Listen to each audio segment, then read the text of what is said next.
হাতে যদি সময় থাকে আমার কথাগুলো শুনে যান। একজন বাবা তার মায়েরে একটা টিয়া পাখি আইনা দিছে, দিয়া বলতেছে কি, মারে আজকে থেকে যদি এই পাখিটা যত্ন করস দেখবি এই পাখিটা একদিন তোর লগে কথা কইব। তখন মাইয়া তো মেলা খুশি, পরে এই পাখিটার যত্ন করতে শুরু করলো। হঠাৎ করে একদিন স্কুল থেকে আইসা দেখে এই পাখিটা কাছার ভিতরে নাই। তখন মাইয়া মেলা কান্না করতেছে, বাপে কাজের থেকে আইসে আয়া কইতেছে, কি রে মা তুই কান্না করতেছিস কেন? কই বাবা পাখিটা তো কাছার ভিতরে নাই। কই পাখিটা নাই কি হয়েছে, তোরে আমি আরেকটা পাখি কিনে আইনা দিবুনু।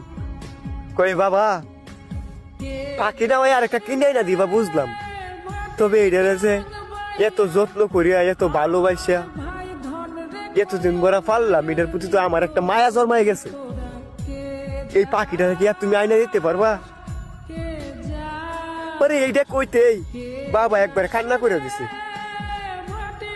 পরে মাইয়ারে জিগাইতেছে, কি গো বাবা তুমি কান্না করতেছো কেন? কই মা রে তোরে এইটা বুঝানোর জন্যই আমি টিয়া পাখিটা আইনা দিছি। পরে কইতেছে কি, কই আমি তো কিছুই বুঝলাম না। কই মা দেখ মাত্র 2-3 মাস এই পাখিটারে তুই যত্ন করছস, এই পাখিটার প্রতি তোর যত্ন ভালোবাসা মায়া জন্মায় গেছে, কিন্তু আমরা যে তোরে এই ছোট বেলাস থাকিয়া এতটা বড় করলাম, নিজে না খাইয়া তোরে খাওয়াইলাম, নিজে না পুড়ে তোরে পড়াইলাম। সমাজে অনেক মেয়েই আছে 2-3 মাসের ভালোবাসার কাছে পর পুরুষের লগে ভাগ্যা জায়গা, বাবা মার মনে কষ্ট দিয়া। তখন যে একটা বাবা মার কতটুকু কষ্ট এটা একমাত্র তারা বাবা মারাই জানে। তখন মায়ের বুঝতে বাকি রইল না, বাপ পেরে জড়ায় ধরিয়া হাও মাও করে কান্না করা শুরু করছে। তখন বাপে কইতেছে, মা আমি তোর এটা বুঝানোর জন্য টিয়া পাখি রাঞ্জে দিছি, তুই কষ্ট পাইস না মা, আর ভুলেও কোনোদিন দেখিস আমরা মনে এইভাবে কষ্ট দিস না।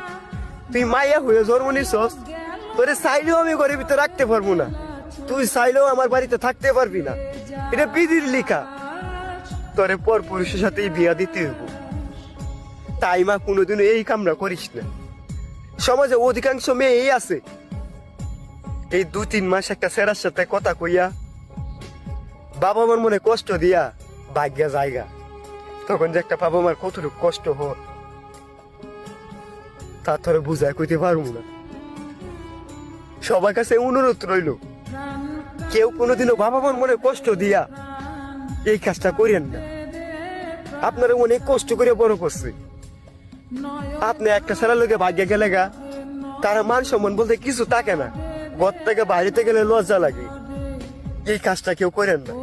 আমার সবার প্রতি অনুরোধ রইল, 2-3 মাসে ভালোবাসার কাছে এই যে 15-16 বছর আপনারা লালন পালন করলো, তখন তাদের মনে প্রশ্ন যায়, নিশ্চয়ই মনে হয় আমাদের ভালোবাসার মধ্যে কমতে ছিল, এর জন্যই তো এতটা কষ্ট দিয়া মাইয়ারা আরেকটা পুরুষের সাথে ভাগ্যা গেল। দয়া করে কেউ এই কামটা করেন না। ধন্যবাদ।